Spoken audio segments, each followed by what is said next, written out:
Salut à tous, au plaisir de vous retrouver pour une nouvelle vidéo. On est parti avec mon pote Lucas pour un petit bivouac. Ce soir, dodo en tente et on a une petite surprise pour le repas du soir, vous verrez. Allez. Pour ce soir, notre abri, ça va être une tente, ça va être la Uba Uba NX 2 places. Vous avez déjà vu la revue de la NX 1 place que j'adore et que j'ai prise pour mon tour du Mont Blanc et d'autres treks. Celle-ci, on l'avait prise pour le dernier trek, la traversée du massif de la Chartreuse. On ne l'avait pas énormément utilisée parce qu'on a beaucoup dormi à la Belle Étoile. Vous irez voir la vidéo si ce n'est pas déjà fait, si vous voulez voir des beaux paysages. Mais c'est une super tente qui est très légère, elle fait 1,5 kg pour 2 personnes avec une bonne imperméabilité et surtout énormément d'espace à l'intérieur, aussi bien en largeur qu'en hauteur. Vous verrez une fois qu'elle sera montée. Ça y est, la tente est installée, hyper rapide à faire, ça c'est vraiment un plaisir de monter ce genre de tente.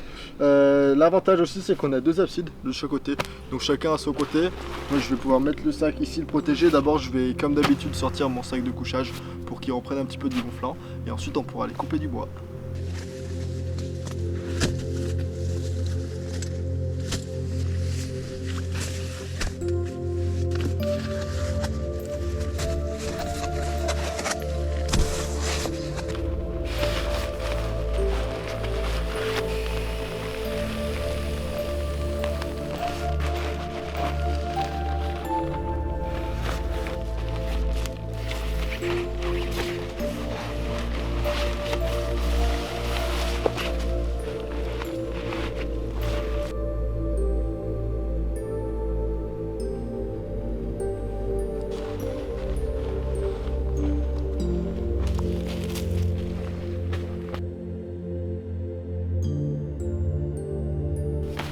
Lucas, qu'est-ce qu'on a prévu pour ce soir?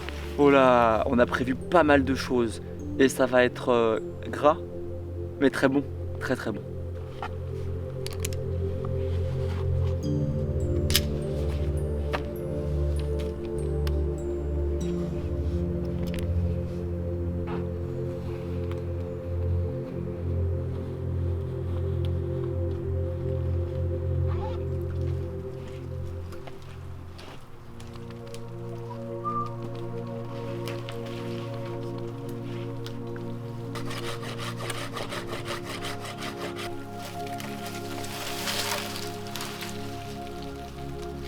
On me demande assez souvent quel type de scie on utilise pour débiter du bois. Alors bien sûr, inutile de préciser, mais on débite du bois qui est mort. On ne se serait pas permis de couper du bois vivant.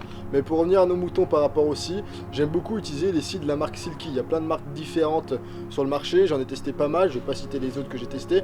Mais pour les modèles que j'ai utilisés de chez Silky, j'ai toujours été hyper satisfait. Elles sont assez souples et flexibles, donc il faut faire attention. Mais sinon, c'est d'une efficacité qui est redoutable. C'est du très très bon matos. Là, j'ai le modèle Super Access 21. Il y a d'autres modèles qui existent, qui sont plus petites, des tailles de poche comme la Gumboy par exemple, qui est aussi super. Je vous mettrai des liens dans la description si ça vous intéresse. En tout cas, voilà, du très bon matos, vous ne pouvez pas vous tromper avec ce genre de matériel.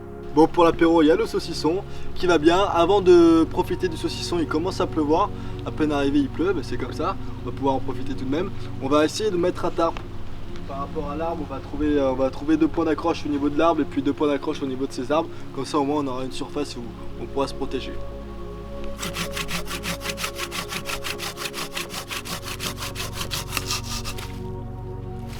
On coupe du bois pour faire une petite table à feu et puis en plus ce sera du combustible pour le feu de ce soir. Ensuite on va avoir besoin de 3 pièces de bois, 3 sections de bois assez longues et surtout assez droites pour faire le trépied. Vous allez voir.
Le tarp est installé, comme ça s'il recommence à pleuvoir, au moins on est protégé, on pourra profiter du feu. Le trépied est installé également, maintenant il ne reste plus qu'à allumer le feu, faire des braises, puis ensuite s'occuper de la cuisine, ce qui va pas être une masse à faire.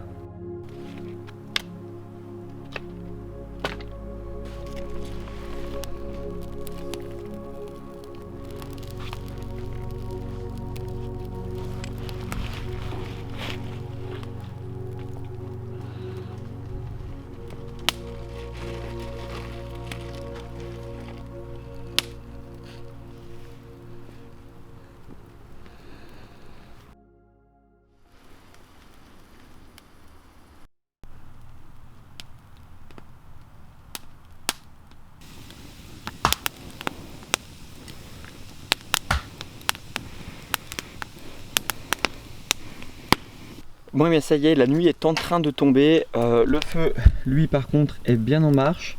Il a enfin pris, il a eu un peu de mal parce que c'était assez humide. Là-bas, on a Dimitri qui est en train de finir de couper du bois pour qu'on ait du bois pour toute la soirée, toute la nuit. Et puis après, on va commencer à faire à manger avec la marmite.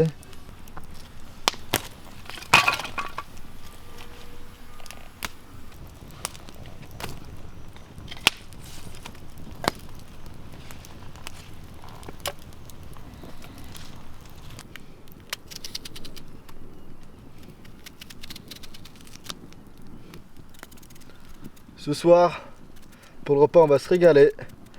On a prévu de faire une petite tartiflette. Donc une vraie tartiflette à la montagnarde, hein, c'est-à-dire pas besoin de crème fraîche ou autre. On va simplement faire pommes de terre, lardons, oignons et bien sûr du bon reblochon. Ça va être bon.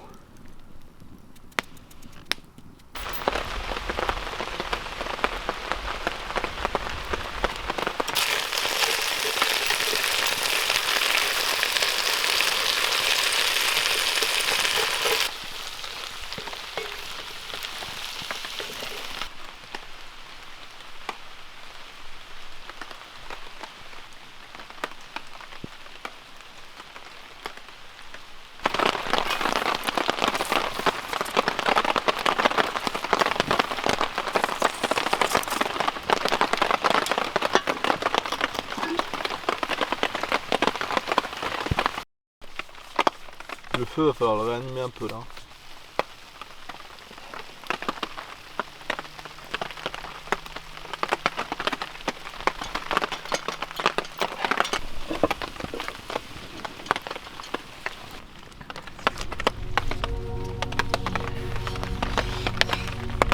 Ça y est, la première assiette et elle est pour moi.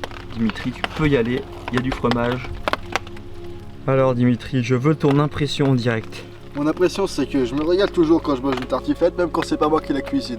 Mais quand c'est nous qui la cuisinons, qu'on la cuisine dans une marmite en fonte, lors d'un bivouac où il pleut et on adore le bruit de la pluie, c'est quand même hyper agréable lorsqu'on a un tarp au-dessus de nous et qu'on est protégé. Bref, j'arrête de parler et je mange parce que ça va être un pur plaisir.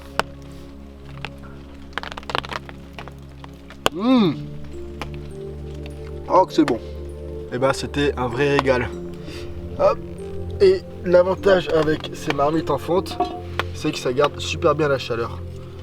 Et comme je suis un vrai gourmand, j'ai plus du tout faim, ça va bien caler, mais c'est tellement bon que je vais avoir du mal à aller me coucher sans prendre une deuxième portion. Bon, on va être très franc avec vous, c'est la première fois qu'avec Lucas on utilise une marmite en fonte pour cuisiner. Alors première chose, c'est hyper lourd, donc si vous voulez partir en trek et que vous allez faire beaucoup de bornes, vous oubliez tout de suite, à part si vous êtes un vrai dingue. Mais autrement, si vous n'êtes pas trop loin de chez vous, que vous partez en bivouac ou alors que vous partez en road trip et que vous allez faire un feu, c'est hyper agréable de cuisiner avec ce genre de choses. Je sais pas ce que tu en as pensé Lucas, je serais intéressé d'avoir ton retour. Bah, en fait, ce qui est super bien là-dessus, c'est d'ailleurs là, elle est encore chaude, c'est ça qui est intéressant, c'est qu'elle garde la chaleur super longtemps et la chaleur est super homogène, ça chauffe de partout. C'est pas comme une poêle, où ça va brûler le fond. Là, ça va vraiment cuire de tous les côtés, ça a plus un effet four en fait. Donc on a plus de possibilités de cuisine, contrairement à ce qu'on fait habituellement avec le feu, quoi.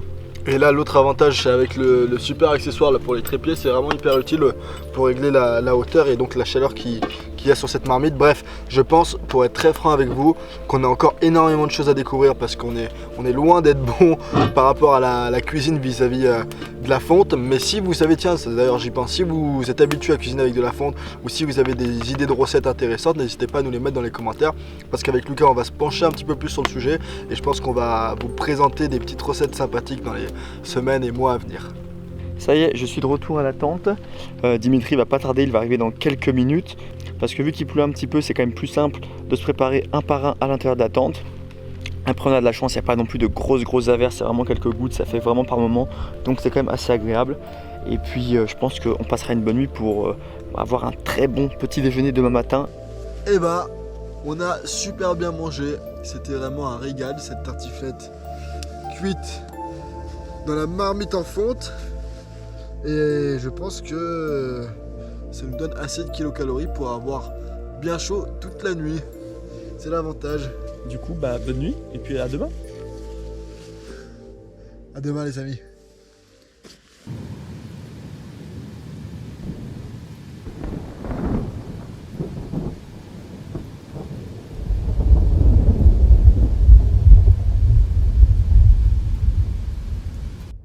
Salut à tous, on vient de se réveiller, il a plu énormément cette nuit, il y a eu le tonnerre, les orages, donc c'était assez sympa d'entendre le bruit de la pluie sur la tente. C'est toujours agréable, lorsqu'on est à l'abri bien sûr. Là nous ce qu'on va faire c'est qu'on va ranger le campement, on va essayer de faire un petit peu attention à pas en mettre partout parce qu'il pleut encore énormément à l'extérieur. D'ailleurs à ce propos là, pour ceux qui n'ont pas vu la vidéo comment bivouaquer sous la pluie, je vous invite à aller la voir, on mettra le lien dans la description. Vous pourrez apprendre 2-3 astuces intéressantes lorsqu'il pleut et que vous êtes en bivouac. Et sinon après on va se rediriger vers le feu. On vient de sortir de la tente, l'avantage c'est qu'on a deux absides différents. Donc on peut tous les deux s'organiser en même temps et commencer à ranger, on n'a pas besoin d'attendre que l'un range pour qu'ensuite le deuxième prenne le relais. Mais bon, on est bien équipé, donc on va ranger la tente en essayant de faire le plus attention possible pour pas mouiller toutes les affaires. Et ensuite on ira voir notre petit feu.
Et voilà pour ce qui était de ce petit bivouac, on aura super bien mangé. On termine malheureusement, ou alors heureusement en fonction des préférences de chacun, le bivouac sous la pluie, mais c'est pas désagréable.